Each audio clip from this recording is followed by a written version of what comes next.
आज सदन पटल पर प्रस्तावित विषय पर अपना वक्तव्य देने के लिए उपस्थित हूं। मान्यवर, मैं अपने वक्तव्य को प्रारंभ करने से पहले इस सभा से एक प्रश्न पूछना चाहूंगा। वह कौन सी चीज है जिसे हम देख तो सकते हैं परंतु छू नहीं सकते? महोदय, यही प्रश्न सन 1947 से पहले कक्षा में किया गया था। उस समय विद्यार्थियों ने इसके अनेक अनेक उत्तर दिए। किसी ने कहा कि हम आकाश को देख तो सकते हैं परंतु छू नहीं सकते। किसी ने कहा हम सूरज को देख तो सकते हैं परंतु छू नहीं सकते। लेकिन उसी कक्षा के बाहर खड़े होकर पढ़ने वाला एक छात्र डबडबाई आंखों को लेकर खड़ा हुआ और पानी के भरे हुए घड़े की तरफ देखकर बोला, मैं प्यास से तड़प के मर भी रहा हूं, फिर भी मैं इस पानी के घड़े को देख सकता हूं, छू नहीं सकता, क्योंकि मैं एक अछूत जाति का हूं और वो अछूत जाति का विद्यार्थी कोई और नहीं बल्कि हमारे भारत के संविधान के निर्माता डॉक्टर बाबा साहेब भीमराव अंबेडकर जी थे। आज 75 वर्षों के बाद कक्षा भी वही है, सवाल भी वही है, पानी का घड़ा भी वही है, परंतु अगर कुछ बदला है तो वो ये कि किसी भी जाति का छात्र हो वो सबके साथ में बैठकर पढ़ भी सकता है, खेल भी सकता है, पानी भी पी सकता है, और इतना ही नहीं, इस देश के सर्वोच्च पद पर बैठकर एक आदिवासी महिला राष्ट्रपति के रूप में प्रगति का मार्ग प्रशस्त कर सकता है। ये ताकत दी है हमको हमारे संविधान ने।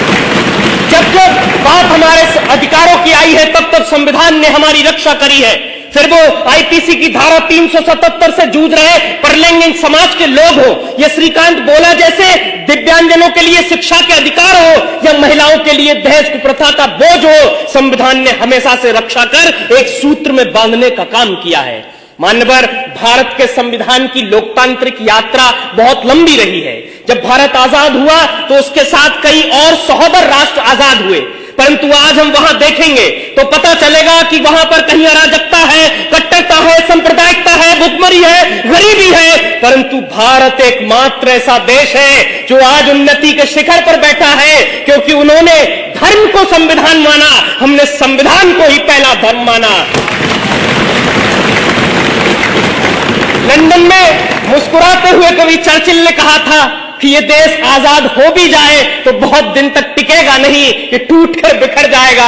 अब मुझे लगता है नर्क में चर्चिल की आत्मा देख रही होगी तो सोच रही होगी क्या से क्या हो गए देखते देखते, क्योंकि आज का ये वही भारत है जो पूरी दुनिया में स्टार्टअप के क्षेत्र में तीसरे स्थान पर है। ये वही भारत है जो ओलंपिक के अंदर टोक्यो की धरती पर झंडा तिरंगा लहरा देता है।